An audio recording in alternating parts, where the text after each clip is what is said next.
আসসালামু আলাইকুম। ঘড়িতে খেয়াল করে দেখুন 4:17, বিকাল 4:17। দেখুন একটা অটো আমাকে ক্রস করতেছে লাইট জ্বেলে, আচমকা।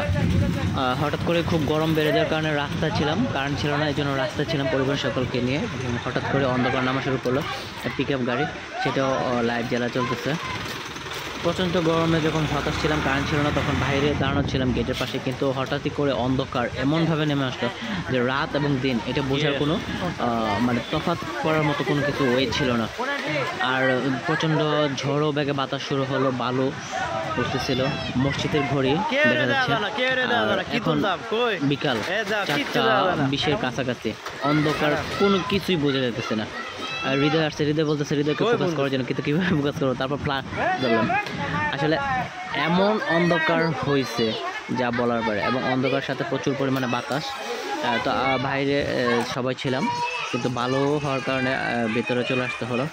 আর এতটাই অন্ধকার যে মানে রাত এবং দিন এটা তফাৎ করার মতো ছিল না। আর লোকেশন হচ্ছে শিবপুরে।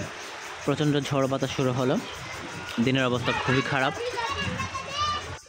বাতাস, বালু, আর সেই সাথে হচ্ছে দিনের বজ্রপাতে ডাকাডাকি।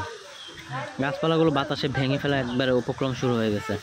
আর মানে এতটাই অবাক হয়েছি, কারণ মানে একদম বিকালবেলা, একদম সন্ধ্যা, রাত, অন্ধকার, গুটগুটে অন্ধকার মতো হয়ে গেছে।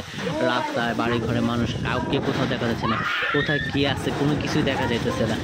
মানে আল্লাহ তাআলা ভালো জানেন কতটা খারাপ আমাদের সাথে হতে যাচ্ছে। যাই হোক, অপেক্ষা শুরু করতে লাগলাম। অপেক্ষার এক প্রহরে শুরু হলো বৃষ্টি, মুষলধারায় বৃষ্টি। বৃষ্টি কী পরিমাণ বৃষ্টি তা বোঝানো সম্ভব না। আর বৃষ্টির সাথে হচ্ছে বজ্র। সেফলি ঘরে বসেছিলাম সবাইকে নিয়ে। আর বাইরের দিকে বারবার তাকাতেই বারান্দায় ভিতরে দাঁড়ায় ভিডিও করতে চেষ্টা করলাম, এবং দেখুন গাছের কী অবস্থা, মানে এত ঝড়ো বাতাস ছিল।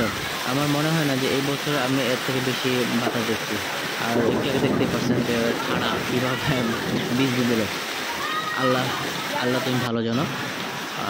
আর আস্তে আস্তে এই বৃষ্টি হওয়ার মানে কিছুক্ষণ পর আস্তে আস্তে দিনের আবহাওয়া এতটাই ফর্সা হতে শুরু করলো, মানে গুটগুটে ফর্সাকার হয়ে গেল আবার। তো আল্লাহ তাআলার আসলে লীলা খেলা বোঝা বড় মানে এটা কখনোই সম্ভব না, আল্লাহ তাআলা কখন কী করেন। তো যাই হোক, সবার জন্য দোয়া রইল, সবাই যেন তার প্রত্যেক পরিবারের সাথে ভালো থাকে।